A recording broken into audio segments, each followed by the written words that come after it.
নমস্কাৰ, মই ৰঞ্জন চৌধুৰী। 15 আগষ্ট এটা নতুন নেৰেটিভছ ওলাইছে। একচুৱেলি তেওঁৰ 2014-ত মোদীয়ে যি প্ৰতিশ্ৰুতি দিছিলে সেই প্ৰতিশ্ৰুতিবিলাক আচলতে পূৰণ কৰা নাই।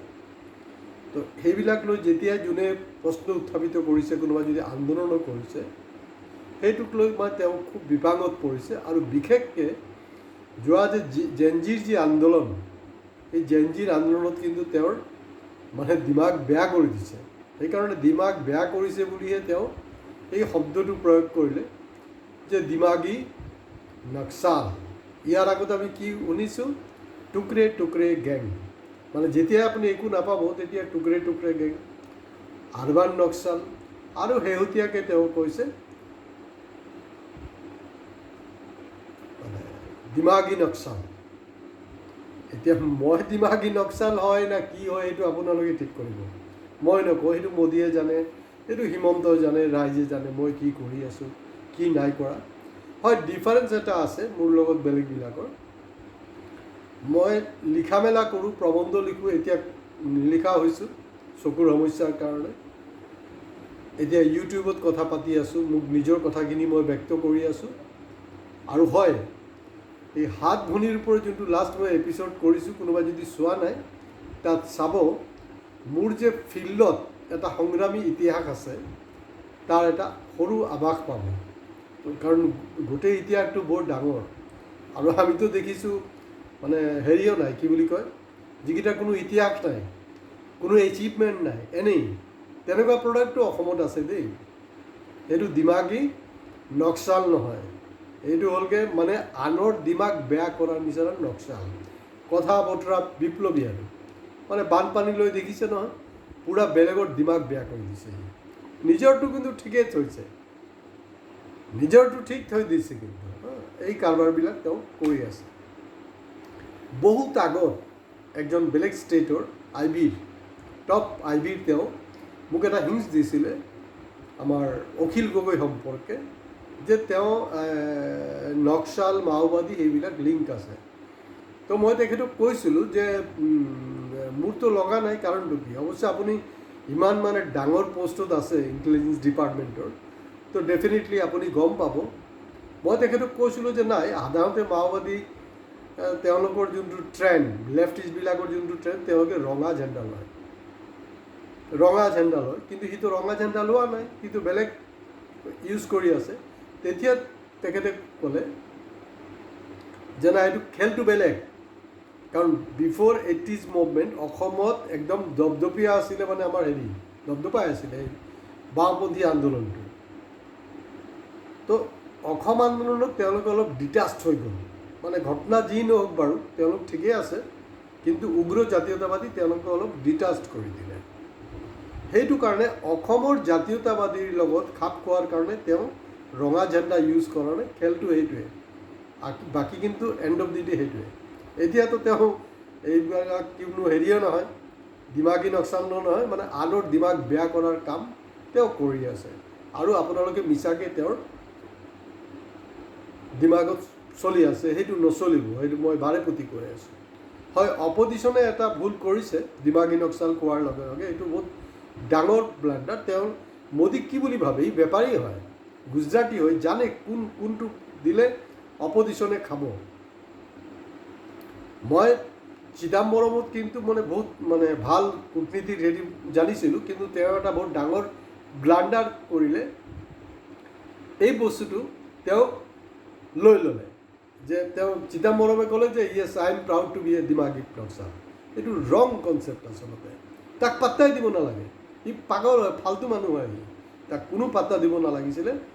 আৰু তেতিয়া কি হ'লে হয়, যিমান জেনজি আছে ন, সিহঁতি ক'লে হয় যে মই দিমাগী নক্সাল, এনেকুৱা এটা চিটুৱেশ্যন ক্ৰিয়েট হ'লে। এইটো খেলিব নালাগিছিলে।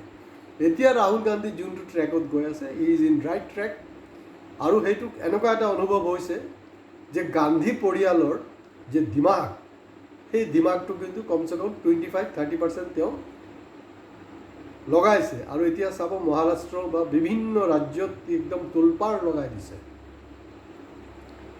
এতিয়া অসমৰ দিমাগী নক্সাল কি? আপোনাৰ দিমাগটো খেলি আছে। হয়, আপোনালোকৰ নিশ্চয় মনত আছে অসমৰ একজন কবি, স্বনামধন্য কবি, মোৰ ভাতৃপ্ৰতিম, তেখেতেও কিন্তু এটা তেওঁৰ কবিতা গোটেই চৰকাৰক হিলাই দিছিলে। তেওঁৰ হাতত বন্দুক নাই, কলমৰ জোৰত জন্তু বুলি এটা কৰিছিলে, মনত আছেনে? সেইটো আজিও ছ'চিয়েল মিডিয়াত এভেইলেবল, সেইটো আপোনালোকে চাব। গতিকে দিমাগী নক্সালৰ নামত আচলতে তেওঁলোক যোনটো জবাবদিহি হ'ব লাগিছিলে হোৱা নাই।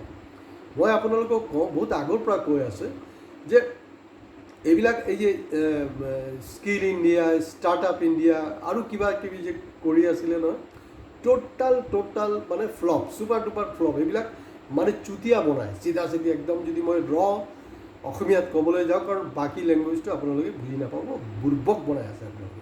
নাথিং। 2014 পৰা আজি ক'বতি ষ্টাৰ্টআপ ইণ্ডিয়া, স্কিল ইণ্ডিয়া, কিবা কিবি যে কৰিলে, চাব তাৰ এচিভমেণ্ট ৰেটটো কি। আজি মানে ইউৰোপৰ কিছু দেশ আছে য'ত নেকি আপোনাৰ 9 কোটি হেৰি নহয়, মানে পপুলেশ্যনো নহয়, কিন্তু ভাৰতবৰ্ষৰ 9 কোটি পপুলেশ্যন, তেওঁলোকৰ এইজ গ্ৰুপ ধৰি লওক 15 পৰা 29-30 মান হ'ব। তেওঁলোকৰ শিক্ষা দীক্ষা আছে, শিক্ষা দীক্ষা থকা স্বত্বেও তেওঁলোক কিন্তু কোনো কৰ্মসংস্থাপন নাই তেওঁলোকৰ। য'ত মোদীয়ে কৈছিলে যে প্ৰতি বছৰ 2 কোটিকৈ দিব, কৰ্মসংস্থাপন নাই। তেওঁলোক আউট অফ ফ্লাষ্ট্ৰেশ্যন, তেওঁলোক কোনোবা ড্ৰাগছ খাইছে, কোনোবা বেলেগত গুচি গৈছে। আৰু হয়, এই যে প্ৰায় 9 কোটি যে মানে জেনজি আছে, সেই জেনজিবিলাকক কিন্তু বিজেপিয়ে কামত লগাইছে। আপোনালোকে চাব, এই যে ৰাম নৱমীত আপোনাৰ প্ৰচেশ্যন ওলায়, বহুত কিবা কিবি হৈ আছে নহয়, মছজিদত আক্ৰমণ কৰি দিয়া, ভণ্ডামি কৰা, বহুত কিবা কিবি। এই বস্তুটো কিন্তু তেওঁলোকে ইউজ কৰি আছে। সেই বস্তুটো আচলতে অপজিশ্যনে বুজি পাব লাগিব। এই যে প্ৰায় 9 কোটি মানুহ, মানে আমাৰ য়ংষ্টাৰবিলাক যে ছাইড হৈ আছে, তেওঁলোকক মেইন ষ্ট্ৰীম মুভমেণ্টৰ মাজত আনিব লাগিব। এতিয়া আপোনাৰ প্ৰণৱ দলেৰ অপৰাধটো কি? প্ৰণৱ দলেতো নিজৰ কাৰণে মাটি বিচৰা নাই। আমাৰ মন্ত্ৰী বিধায়কে কি কৰি আছে? বিঘা জমি হৰপ কৰি আছে, লুটি আছে। তেখেতলোকৰ তেওঁ যিসকলৰ জমি হয় তেওঁলোকৰ বিচাৰিছিলে, তেওঁ কিন্তু NSAত সোমাই দিলে। সেইটো ইণ্টাৰেষ্টিং নহয় জানো? যে তেওঁ কি কৰিছিলে? কোনো ডিচিৰ লগত বদতমিজি কৰিছিলে না কিবা বেয়া কাম কৰিছিলে? একো কৰা নাই। কিন্তু অখিল গগৈ যোনটো কাৰবাৰ কৰিলে, অখিল গগৈত NSAক কেলৈ ভৰোৱা হোৱা নাই? আৰু তাতকৈও ডাঙৰ কথা, কৃষক মুক্তি সংগ্ৰাম সমিতিৰ কিন্তু কেইবাজনো ভাল নেতা আছিলে, নথকা নহয়। তাৰে মই একজনৰ কথা কৈ আছোঁ, তেওঁ খুব সম্ভৱ ডিগবৈ বা পেঙেৰিত হয়, উমানন্দ মাদৈ হয় তেওঁৰ নাম। আৰু তেওঁ 2026ত ডিগবৈত কণ্টেষ্ট কৰাৰো কথা আছিলে। তেওঁ চৰকাৰৰ দুৰ্নীতিবিলাকক মানে পূৰা খোলাচা কৰি দিছিলে। তেওঁ মুখ্যমন্ত্ৰীৰ যে সভাত মানে পূৰা হাংগামা লগাই দিছে। সেই মানুহ, তেওঁৰ কোনো বাকী অপৰাধ নাই। অপৰাধ কি? যে আমাৰ চহৰৰ পৰা গাঁৱৰ ফালে যোনটো ৰাস্তা পদূলি গৈছে, আসাম মালা বুলি কৈ থাকে, কনষ্ট্ৰাকশ্যন, তাত যে দুৰ্নীতি, সেইবিলাক উদঙাই দিছিলে।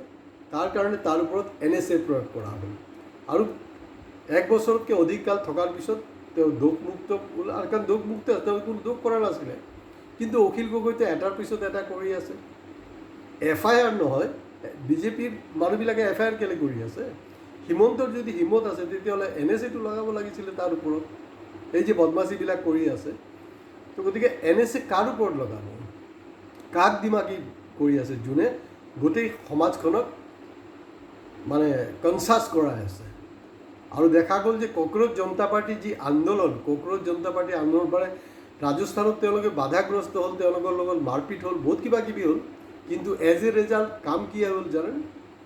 তাত চৰকাৰী স্কুলৰ উন্নয়নৰ কাৰণে অহা 3 বছৰ 12,000 কোটি টকা ৰাজস্থান চৰকাৰ খৰচ কৰিব। সেইটো কিন্তু তেনেকুৱা কিন্তু এচিভমেণ্ট আপুনি সেই যে চিয়াৰা গগৈ যোনটো আছে নহয়, তাৰ পৰা নাপাব। আনপ্ৰডাক্টিভ ফটুৱামি চব কাৰবাৰবিলাক সি কৰি আছে। চাব, সি যেতিয়া কথা পাতে বেলেগৰ সম্পদে, কেনেকৈ মানে তুচ্ছ তাচ্ছল্য ইতিকিং কৰি কথা পাতে, হাঁহি থাকে। চাব, এই চব সি বদমাচিবিলাক কৰি আছে। এইবিলাক মানে সেইবিলাক মানে দিমাগী নক্সালটোৰ আপোনাৰ ডিফাৰেঞ্চটো আহিব লাগিব। গৌৰৱ গগৈ এটাৰ পিছত এটা যি ধৰণে পাৰ্লামেণ্টত এটাক কৰি আছে, যোনটো আমাৰ অখিলে পৰা নাই, জানি শুনি পৰা নাই। সি চিয়ানা মাল হয়, সি জানি শুনি কৰা নাই। গতিকে এই কথা বতৰাবিলাক বুজাৰ দৰকাৰ। 12 বছৰ আগত যি প্ৰতিশ্ৰুতি দিছিলে এইটো সম্পূৰ্ণ ব্যৰ্থ। আৰু ৰাহুল গান্ধীটো ইতিমধ্যে কৈছে, মই এইটো হেৰি কৰিছোঁ যে তেওঁলোকে এই কি 5000 বছৰ পুৰণা যে কিবা মনুস্মৃতি না কিবা যে কৰিব পাৰে, মানে আমাৰ কনষ্টিটিউশ্যন উঠাই সেইটো নহয়। মনুস্মৃতিত কি হৈছিলে?